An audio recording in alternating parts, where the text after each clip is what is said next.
드립니다. 오늘도 예배 나오신 우리 성도님들을 환영하고 축복합니다. 우리 구축행을 외쳐보겠습니다. 나는 구원의 통로입니다. 나는 축복의 통로입니다. 나는 행복의 통로입니다. 아멘. 네, 세 가지 통로로 환관지역에서 살아갈 수 있기를 바랍니다. 옆에 사람과도 인사하겠습니다. 참 잘 오셨습니다. 옆에 앉아주셔서 감사합니다. 네, 감사합니다. 원래 7월 6일, 7월 첫째 주가 맥추절입니다. 예, 저희 교회는 맥추절을 이제 지키진 않는데, 여러분들이 이제 어쨌든 맥추절은 알고 계셔야 할 것 같아서 말씀을 드립니다. 보리맥자, 그 추수할 추자죠. 그래서 보리를 추수하는 절기, 그리고 다른 말로 초실절이라고도 합니다. 예, 처음 이제 열매를 거두어 드리는 절기죠. 그래서 6개월 동안 하나님께서 베풀어 주신 은혜도 감사하고 또 첫 수확을 할 수 있도록 베풀어 주신 은혜도 감사해서 지키는 절기가 이 맥추절 또 초실절입니다. 이 초실절을 시작으로 계속 이제 여름에 과일을 추수하잖아요. 그래서 그 시작을 6개월 동안 농사를 잘 지켜 주셔서 또 하나님께서 인도해 주셔서 감사하다는 의미입니다. 그리고 이제 시간이 좀 지나면 추수감사절이 또 있잖아요. 그래서 하나님께서 우리에게 베풀어 주시는 삶 속에 늘 이런 절기들을 통해서도 다 그냥 하나님께서 이런 절기들을 정해놓은 게 아니라는 거죠. 그래서 다 이유와 의미가 있음을 잘 기억할 수 있으면 좋겠습니다. 오늘 이제 우리 사사기 20장 이스라엘 11지파가 베냐민 지파와 싸우는 이야기가 등장하죠. 이 말씀은 이제 여호수아 7장 8장에 나오는 아이성 전투와 좀 비슷합니다. 기브아의 불량배들을 감싼 것은 베냐민 지파의 분명한 허물이죠. 이에 대응하는 11지파에도 허물은 있었습니다. 레위인도 당연히 첩을 두면 안 돼, 첩도 두었고 여러 가지 잘 해결할 수 있는 길이 있었음에도 불구하고 이 감정에 너무 충실한 나머지 그 시체 조각을 보고 이제 분노가 일어서 다른 건 아예 생각지도 않고 오로지 전쟁으로 결정을 내리고 이제 드디어 싸우겠다고 지금 기브아에 진을 치고 있는 것이죠. 이스라엘 백성은 기브아의 불량배들이 저지른 죄악을 벌하기 위해서 또 그 성읍 사람들뿐만 아니라 한 지파 전체를 대적하는 전쟁을 벌이는 것이죠. 우리는 이 모습을 보면서 과연 하나님의 뜻대로 행한다는 것이 무엇인지 생각을 해봐야 합니다. 오늘 우리가 읽은 본문을 여러분들이 열심히 읽으셨죠. 사실 싸움할 때 싸워야 되는지를 먼저 물어보는 것이 순서죠. 하나님께 싸워야 될까요? 정말 싸우는 것 외에는 다른 방법이 없을까요? 이렇게 물어봐야 되는데 지금 싸움은 이미 결정했으니까 누가 먼저 올라갈까요? 그 질문을 하잖아요. 그러니까 하나님이 뭐라 그래요? 사사기는 누가 먼저 올라갈까요? 그러면 늘 하나님께서 앞장 세우는 지파가 있습니다. 어느 지파죠? 유다 지파입니다. 쪽수도 제일 많고 군사력도 제일 강합니다. 그래서 사사기 1장에서도 가나안을 정복할 때 하나님께서 제일 먼저 유다 지파가 올라가라. 그래서 유다 지파가 전쟁을 잘 치르죠. 그래서 하나씩 가나안을 정복하는데 지금 베냐민 지파는 가나안인들이 아니잖아요. 싸워야 할 적이 아님에도 불구하고 이들은 싸움을 결정해 놓고 이제 누가 먼저 올라가면 되겠습니까? 그래 하나님께서 유다 지파가 먼저 올라가라 이렇게 얘기를 해주는 겁니다. 오늘 17절에 보시면 베냐민 자손 외 이스라엘 사람으로서 칼을 빼는 자의 수가 얼마나 그래요? 40만 명. 다 뭐라고요? 전사다 이렇게 표현하고 있죠. 싸움을 잘하는 용맹한 군인이란 말입니다. 그 군인이 지금 몇십만 명 모였어요? 40만 명. 여러분 이스라엘 백성들이 출애굽할 때 남자의 수만 몇 명인지 혹시 기억나세요? 대략 60만 명입니다. 60만 명. 근데 지금 몇만 명이 모였어요? 40만 명. 거의 3분의 2가 지금 같은 지파인 베냐민 지파와 싸우겠다고. 그것도 다 전사라 그러잖아요. 이 전사란 말은 싸움을 잘한다는 말이죠. 싸움을 잘한다. 싸움을 잘하는 사람들을 전사라 부르죠. 싸움 못하는데 칼도 안 잡아봤는데 전사라고 부르진 않죠. 일단 싸움을 잘하는 사람들이 40만 명이 모여서 지금 싸우겠다 이렇게 나오는 거죠. 이스라엘 백성들이 전쟁을 할 때 늘 함께 했던 것이 있습니다. 그게 뭐냐면 언약궤이죠. 이스라엘 백성들은 언약궤를 앞세워서 갈 때는 이 전쟁의 주인공은 누구라는 거예요? 하나님. 그래서 이 전쟁의 승패는 하나님이 함께 하시지 않느냐, 함께 하느냐, 이게 중요하기 때문에 항상 언약궤를 앞세웠습니다. 근데 지금 미스바에서 언약궤를 가지고 오지 않았어요. 언약궤가 실로에 있거든요. 그 언약궤는 지금 베델에 잠시 지금 놔두고 있습니다. 베델. 그래서 나중에 보면 전쟁에서 첫 번째 싸움에서 이스라엘 백성들이 11지파가 어떻게 됐어요? 22,000명이 죽잖아요. 22,000명. 여러분 22,000명이 죽었는데 이스라엘 백성들이 어떻게 해요? 성경을 안 읽었었어요. 어떻게 해요? 스스로 용기를 얻잖아요. 다시 처음 전열을 갖췄던 곳에서 다시 전열을 갖추고 다시 싸울 준비를 한다는 겁니다. 이들은 계속해서 지금 전쟁을 하면서도 하나님께 정확하게 묻지도, 그리고 자기들이 지금 무슨 잘못을 하고 있는지 전혀 고민하지 않습니다. 그냥 쪽수가 많잖아요. 40만 명이니까 뭐 베냐민 지파는 기껏해야 26,700명이잖아요. 그러니까 우리 중에 10분의 1만 우리가 다 나가서 싸울 필요가 뭐 있냐. 10분의 1만. 그리고 4만 명이 지금 출전을 했습니다. 4만 명이. 근데 그 중에 몇만 명이 지금 죽었어요? 22,000명이 죽습니다. 그런데도 불구하고 이들은 거기에 대해서 고민하거나 생각하지 않습니다. 다시 전열을 가다듬고 스스로 용기를 냅니다. 이것이 바로 우리가 범하는 실수가 뭐예요? 눈에 보이는 숫자만 믿고 자신만만했죠. 인간적인 조건이 좋고 배경이 든든하다고 해서 반드시 형통한 건 아니죠. 그러면 전쟁에서 숫자가 많다고 해서 반드시 이기는 건 아닙니다. 우리나라 전쟁사에서 보면 그렇잖아요. 이순신 장군 제가 개인적으로 좋아하는 분이신데 12척으로 외적을 무찌르기도 하잖아요. 사실 다 불가능하다고 생각했죠. 그래서 수군을 없애고 육군에 편입해라. 배도 뭐 다 잃었는데 12척 가지고 뭐 하냐. 그때 유명한 말이 뭐예요? 잘 알고 계시죠?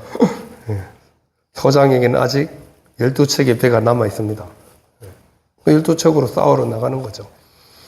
이스라엘 유다지파가 선봉에 서서 전쟁을 하지만 나머지 다 미스바에 주둔해 있고 4만 명이 베냐민 지파와 싸우는데 쪽수만 믿고 나갔던 거죠. 자신들의 힘만 믿고 우리가 뭐 4만 명이 나가도 베냐민 지파 26,700명쯤이야 충분히 이길 수 있지. 그러고 나가는 거죠. 그런데 결과는 참패입니다. 참패. 22,000명이 다 죽었습니다. 전멸당했습니다. 얼마나 비참해요. 큰 소리 치고 나갔는데 이것이 바로 하나님께서 우리를 훈련시키는 방법입니다. 하겠다고 하니까 뭐 다 준비됐는데 해야죠. 그래 그럼 해.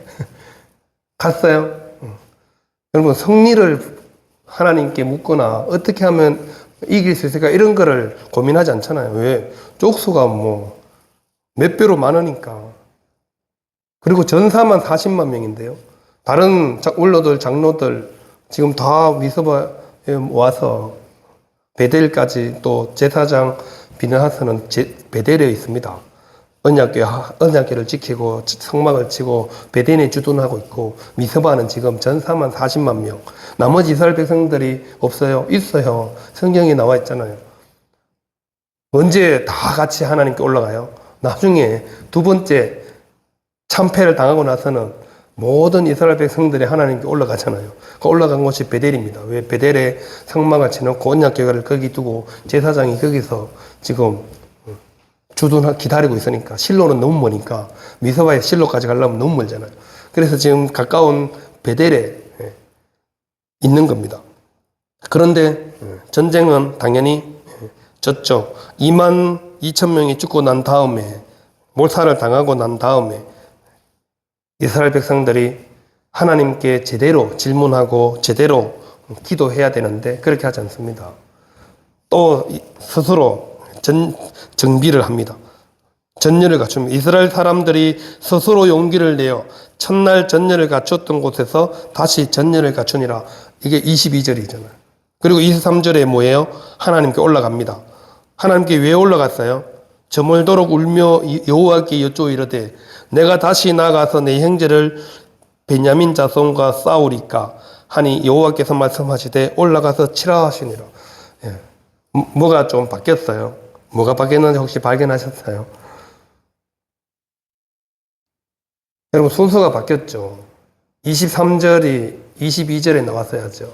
하나님께 올라가서 물었어야 되는데 자기들은 수적으로 그리고 군사력으로 싸움에서 전혀 밀리지 않을 거라 생각하고 하나님께 왜 패했는지에 대해서 물어보지도 않습니다. 그냥 바로 또 처음 전열을 갖췄던 곳에서 정비를 하고 재정비를 했다는 거죠. 그리고 스스로 뭐 했어요? 용기를 냈어요. 스스로 용기를 22,000명 좀 죽을 수 있지. 22,000명이 전사가 죽었잖아요. 그러니까 하나님께 올라가서 우는 건 뭐예요? 회개의 눈물이 아닙니다. 여러분 원망의 눈물입니다. 올라가라 했잖아요. 그런데 결과가 이게 뭐예요? 그 눈물입니다. 22,000명이 죽음에 대한. 여러분 전쟁은 당연히 누군가 죽게 돼 있죠. 한 명도 안 죽고 전쟁을 어떻게 이길 수 있겠어요? 근데 문제는 베냐민은 몇 명이 죽었는지 얼마나 피해가 많은지 전혀 언급을 하지 않는다는 말입니다. 여기에 하나님의 의도가 있습니다. 하나님은 우리가 기도하는 것에 대해서 다 결정해놓고 하나님께 통보하는 일에 대해서 절대 훈수를 두지 않습니다. 내가 다 결정해서 하나님 이렇게 할게요. 해. 결과는 하나님 책임 아니죠. 자기 책임이지. 자기가 다 결정했잖아요. 지금 이스라엘 11지파가 본인들이 다 대화를 해서 자초지종을 듣고 이 문제를 잘 풀어갈 수 있잖아요. 이스라엘은 동맹체제가 잘 되어 있습니다. 제가 지난번에도 얘기했잖아요. 지도자가 없어도 자기들끼리 잘 모여서 전쟁 충분히 치를 수 있는 저력과 능력이 있습니다. 그리고 그 핵심에 누가 있어요? 제사장이 있습니다. 그래서 이스라엘은 잘 해결할 수 있음에도 불구하고 그런 방법은 하나도 쓰지 않고 뭐 했어요? 감정이 폭발했잖아요. 분노했잖아요. 그러니까 다른 거 생각하지 않고 오로지 싸워서 징계할 생각만 하기 때문에 아무것도 생각을 하지 못한 거죠. 우리가 일상 속에서 살아가면서 정말 싸워야 할 때가 언제인지 또 대화로서 다른 방법으로 잘 해결할 수 있는 방법 없는지 충분히 숙고하고 생각하고 제일 마지막에 싸우는 거죠. 쟁취하는 건 제일 나중에 해야 될 일입니다. 근데 지금 이들은 우리가 잠시 자만했네. 그러면서 23절에 보면 그냥 베냐민이라고 불렀잖아요. 베냐민. 근데 23절에 뭐라 그래요? 내 형제 베냐민 자손과 싸우리까 이렇게 물어봅니다. 이제 베냐민을 향해서 22,000명이 죽고 난 다음에야 그제서야 약간 사기가 꺾인 거죠. 여러분 생각해보세요. 야곱의 12명의 아들이잖아요. 11명의 형들이 지금 막내가 잘못했잖아요. 막내가 잘못해서 아버지께 찾아갔어요. 찾아가서 잘못했는데 아버지가 그럼 막내가 잘못해서 막내만 혼내요. 장남 너는 뭐 했어? 차남 너는 뭐 했어? 11째 바로 위 형 베냐민 안 보고 뭐 했어? 이렇게 되는 거잖아요. 누가 막내만 잘못했다고 11명 형제는 다 제껴놓고 막내만 혼내요. 그 사람 다른 명 잘못하면 그 잘못한 놈 혼내요? 아니죠. 형제들은 같이 가는 거죠. 왜? 형제니까. 돌봐주고 챙겨주고 했어야 되는데 안 했잖아요. 그러니까 다 혼나는 거죠. 우리 학교에서 한 명 잘못하면 단체 기합받고 뭐 이런 거랑 똑같은 거죠. 좀 하나님도 그렇습니다. 베냐민 지파가 잘못해서 전쟁하겠다고 모였지만 지금 11지파가 잘못이 없어요. 잘못이 있다는 거죠. 그래서 그 11지파에게 하나님께서 징계를 통해서 깨닫게 하시는 방법이 바로 이 방법입니다. 그래서 22,000명이 지금 참패를 당하고 하나님께 올라가서 우리가 너무 자만해서 또 올라갈까요? 또 물어보잖아요. 또 올라갈까요? 물어보잖아요. 또 치라, 올라가라. 근데 올라갔는데 어떻게 됐어요? 18,000명이 또 죽음을 당했습니다. 여러분 22,000 더하기 18,000은 몇 명? 4만 명. 정확하게 자기들이 우리 뭐 40만 중에 10분의 1만 올라가도 충분히 아이성 싸움에서 그랬잖아요. 아이성 싸움에서 늘 여호수아를 필두로 모든 이스라엘 군대가 같이 전쟁을 치렀는데 아이성은 보니까 뭐 쪼매네요. 3,000명만 올라가서 칩시다. 우리 충분히. 여호수아가 처음 말렸죠. 하나님 말렸는데 어떻게 했어요? 걱정하지 말라고. 3,000명은 충분히 아이성 점령할 수 있습니다. 근데 어떻게 했어요? 참패를 당하잖아요. 참패를. 그래서 하나님은 왜 우리에게 이렇게 패배를 안겨줍니까? 아간 누군가가 문제가 있다. 그 찾아라 그러죠. 결국 아간이 여리고성은 하나님께서 진멸했기 때문에 어떤 전리품도 취하면 되지 않는데 좋은 것 땅에 자기 막사 땅 파서 파묻어 놨죠. 아무도 모르죠. 근데 하나님은 아시잖아요. 그래서 아이성을 전쟁에서 패배를 당하고 그리고 아간을 해결하고 다시 올라갔을 때 어떻게 해요? 다른 전쟁과 똑같이 합니다. 작다고 그냥 대충 3,000명 올라가서 이렇게 하는 게 아니라 철저하게 매복도 하고 유인도 하고 작전을 잘 짜서 올라가잖아요. 근데 지금 11지파는 오로지 베냐민 지파와 기브와 이 불량배들을 징계할 목적으로 자기들이 올라갔는데 지금 결과적으로 10분의 1 곤란 4만 명이 다 죽었습니다. 10분의 1 큰 소리 쳤는데 자기 힘으로 충분히 해결할 수 있다 큰 소리 쳤는데 결국 4만 명이 다 죽었죠. 이것이 바로 하나님의 계획된 의도였다는 거죠. 그걸 통해서 이스라엘 백성들이 철저하게 자신들의 잘못을, 자신들의 허물을 돌아보게 하는 겁니다. 여러분, 사람이 참 희한해요. 이렇게 말하면, 아니래. 자기가 맞대. 이렇게 막 아는 사람이 설명해주면 설명해주는 대로 해야 되는데, 그렇게 안 한다는 말이죠. 제가 이번 주 일주일 동안 열심히 인천에 가서 에어컨을 세미나를 듣고 왔습니다. 냉난방 사역을 이제 하시는 목사님들이 이제 강사로 오셔서 하시고, 또 부산에서 또 뭐 청주에서 열심히 냉난방 사역을 하고 계세요. 그 에어컨이 여러분 해보니까 굉장히 쉬운데 굉장히 어려워요. 조금만 잘못하면 이게 찬바람이 안 나오는 거죠. 그래서 그 원리를 일주일 동안 열심히 배우고 또 실습하고, 목요일 날은 직접 이제 강사 목사님은 뒷짐지고 있고 이제 직접 학생들 우리 11명이 있거든요. 12명인데 한 분이 못 오셨어. 11명이 직접 앞에 기수가 설치해 놓은 거 그걸 해체하고 재설치를 해야 되는 거예요. 그게 뭐 하루 종일 걸리든 밤을 새든 알아서 하라는 거예요.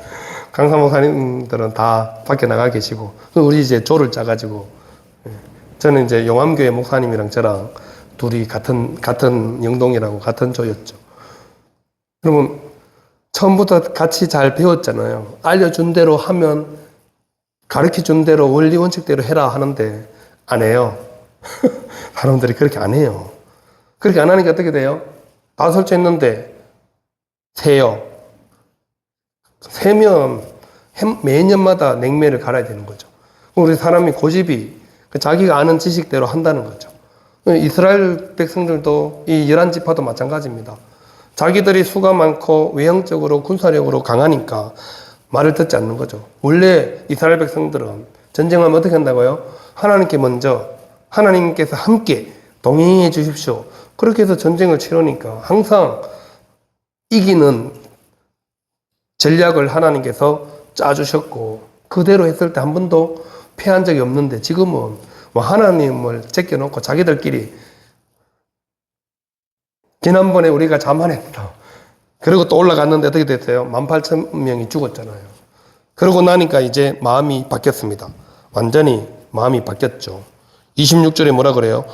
이에 온 이스라엘 자손 모든 백성이 올라가 베델에 이르러 울며, 베델에 이야기했죠. 실로 있는 제사장과 하나님의 언약궤를 지금 베델에 옮겨놨습니다. 울며 거기서 여호와 앞에 앉아서 그 날이 저물도록 뭐 했어요? 금식하고 번제와 화목제를 여호와 앞에 드리고. 처음부터 이렇게 했었어야죠. 처음부터. 이게 자기들끼리 싸우자 이게 아니라 처음부터 하나님께 먼저 울며 회개하며, 우리 막내 동생이 잘못한 게 우리 형제들이 막내를 잘 못 돌봐서 그런 겁니다. 그렇게 회개하고 하나님과의 관계를 회복했어야 되는데, 지금 이제 두 번 완전히 4만 명, 10분의 1이면 충분합니다 했는데 4만 명 다 죽고 나니까 이제 와서 다행이죠. 하나님께서 쓰시는 방법입니다. 두 번이나 이렇게 전쟁에서 참패를 하게 하시는 이유가 안 깨닫고 계속 덤비니까 뭐 덤벼봐라 하고 냅두는 거죠. 우리가 고집을 피워서 나아가면 하나님은 우리에게도 똑같이 패배라는 고통을 통해서도 깨닫게 하십니다. 그게 하나님의 의도죠. 하나님은 우리가 바른 길로 가기를 원하시지, 하나님이 원하지 않는 길로 가는 것을 절대로 원하지 않는다는 거죠. 그래서 지금 이스라엘 백성들이 베델에 올라가서 여기서 울었다는 것은 회개했다는 겁니다. 왜냐하면 뒤에 금식까지 하잖아요. 보통 이스라엘 백성들이 하나님께 진심으로 회개할 때 금식을 같이 합니다. 이 금식은 큰 슬픔을 당하고 있다는 표시이기도 하고 자기가 행한 잘못을 진심으로 깊이 뉘우치는 태도이기 때문에 그렇죠. 이 눈물을 흘리며 금식했다는 것은 자신들이 정말 이제는 진심으로 뉘우치는 거예요. 안 죽어도 될 4만 명이 지금 자신들의 잘못된 선택으로 죽었잖아요. 그 4만 명 죽은 사람에 대한 애도의 표현이기도 합니다. 개인적인 위기나 민족적인 위기의 때에 하나님께 도움을 구하기 위해서도 금식을 합니다. 또 사랑하고 아끼는 사람이 죽음의 위기에 처할 때 그와 고통을 나누기 위해서도 금식을 합니다. 이 4만 명이 죽었으니까 얼마나 슬프고 안타깝겠어요. 얼마나 이 이스라엘 백성들에게는 큰 손실이에요. 전사가 4만 명이 죽었는데 베냐민 지파는 몇 명이 죽었는지 얼마나 피해가 큰지 전혀 언급을 하고 있지 않습니다. 지금 중요한 건 뭐예요? 11지파에게 하나님께서 깨닫게 하시기 위하기 때문에 베냐민 지파는 언급을 하지 않는 거죠. 그래서 이제 화목제, 번제를 드리죠. 이 제사는 자신을 온전히 하나님께 헌신하겠습니다, 완전히 맡기겠습니다라는 표시로 하나님께 번제를 드립니다. 완전히 다 불태워 드리는 거거든요. 전적인 순종과 헌신을 상징하는 제사가 번제입니다. 화목제는 안 좋은 것만 다 태우고 나머지 고기들은 제사장과 회종들이 같이 먹습니다. 이 화목의 의미죠. 하나님과 나 사이에 화목을 의미하거든요. 그래 번제와 화목제를 올렸다는 것은 이제는 우리가 우리 마음대로 하지 않겠습니다. 하나님께서 시키는 대로만 하겠습니다. 이 의미가 바로 번제와 화목제에 포함되어 있는 겁니다.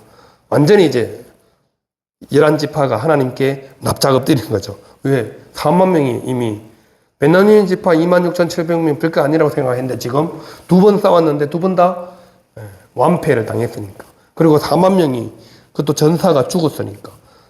그래서 이제는 28절에 보세요. 다시 28절 하반절에 보면 우리가 다시 나아가 내 형제 베냐민 자손과 싸우리까 말리까 하니, 이제 제대로 물어보죠. 처음부터 그렇게 물어봤어야죠.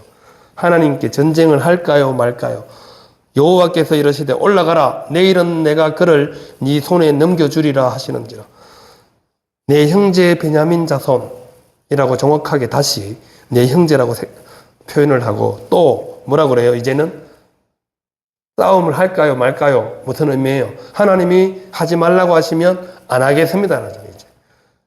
지금까지 뭐였어요? 어떻게든 베냐민을, 기브와 불량배들을 징계하는 게 목적이기 때문에 무조건 싸워야 되는데, 이제는 하나님께서 올라가지 마라 하면 올라가지 않겠습니다. 올라갈까요? 말까요? 물어보는 거죠. 완전히 바뀌었죠.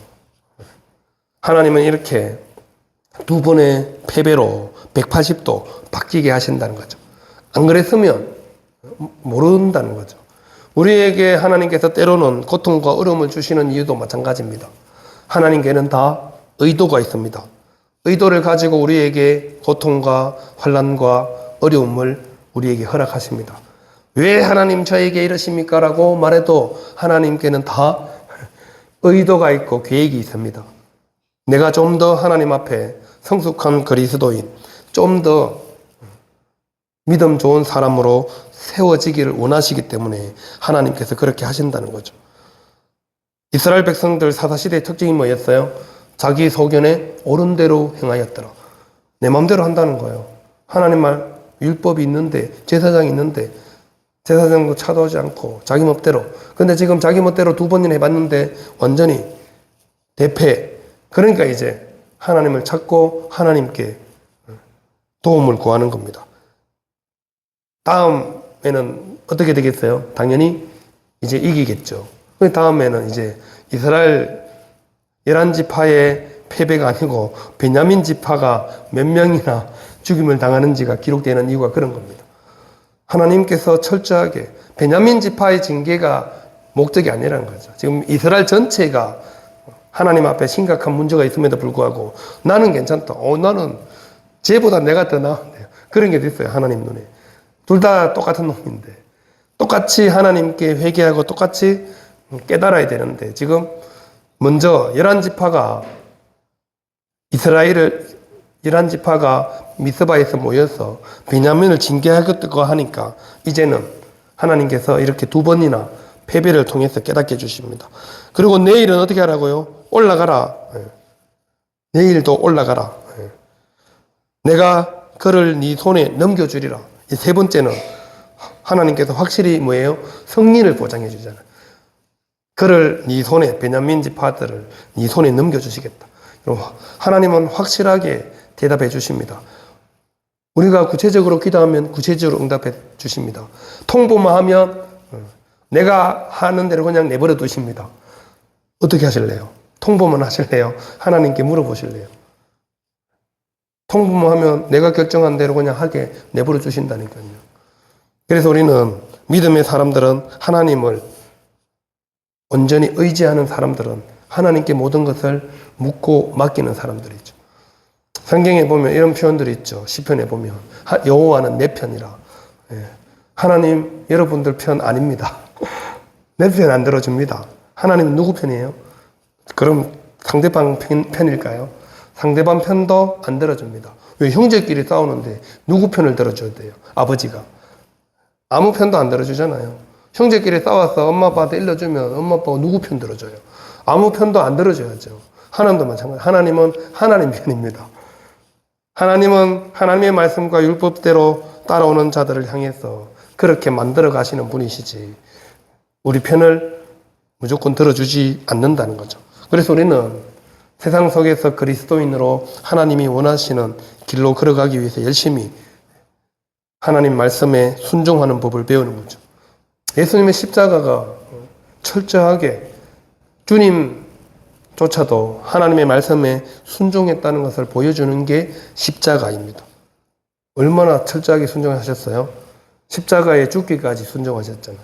이것이 바로 예수님께서 우리를 위해서 보여주신 모범입니다.